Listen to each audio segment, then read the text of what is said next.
Top 5 movies ni Catherine Bernardo. Una, Hello Love Goodbye. Sa ano ngayon? I love you.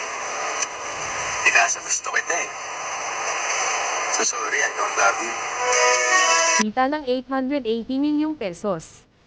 The Star Cinema Production showcases the talents of the country's biggest stars, Catherine Bernardo and Alden Richards. It follows the relationship that builds between two OFW who lives intersect in Hong Kong.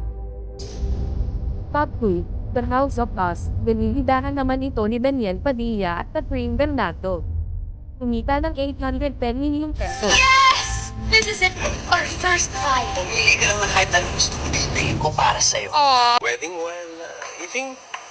Create fighting.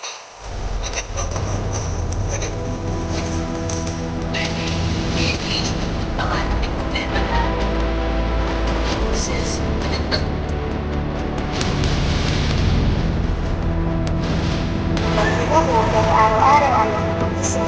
Kasi sa bata, sa akin, wala na pag-asa. Pero ka naman, hirap ko.